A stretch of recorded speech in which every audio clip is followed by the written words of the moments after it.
My name is Fiona Aubrey-Smith and I'm an independent research consultant specialising in pedagogy and digital technology. LEO Academy Trust invited me in to really start to explore the impact of the work that they've been doing around one-to-one devices and the use of digital across the trust. After a number of years of using one-to-one devices in the classroom, staff really started to think about how this was changing the way that they were teaching and how it was changing the way the children were learning. And what we then did was to sort of unpick it, and we stopped talking about the technology first and we went back to talking about pedagogy, about what made really good teacher learning, what it was that teachers were trying to achieve in an individual lesson, and then how the technology could support that. So a pedagogy first approach to technology has become known as PedTech, and we now talk about PedTech approach to digital in the classroom rather than EdTech. A PedTech approach is about putting pedagogy first and digital technology tools second. So what do I mean by that? People often think pedagogy is about teaching and learning, but actually it's so much more than that.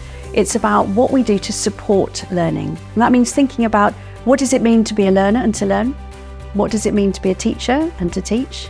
What knowledge is and where it comes from, how it's formed, and what the role of schooling and the community is in young people's lives. And if we forefront that and we're clear on that, our pedagogical intentions, then we can choose and use the most appropriate digital technology to bring that to life. And that's what PedTech's all about.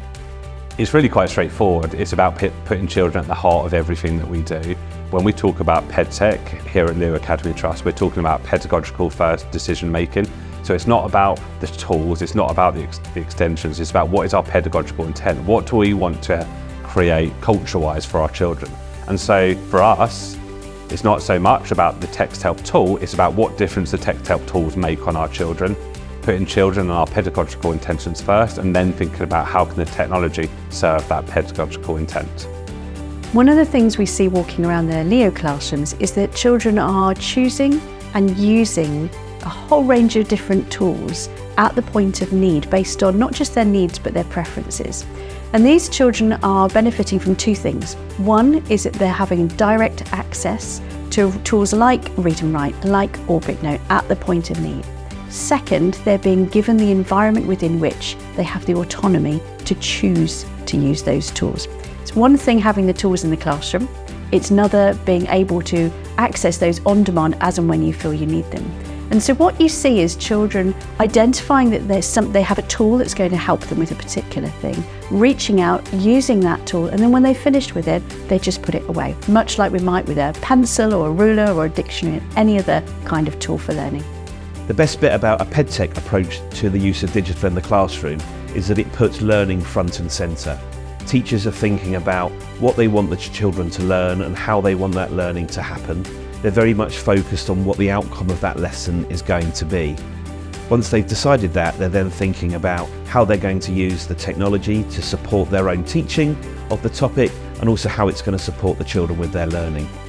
And where Texthelp comes in for us is that the children are going through that same process as well now. They're thinking about, well, this is the task I've been given. Do I need to adapt it for myself? Do I need a particular tool to help me to achieve the outcome that I'm working towards?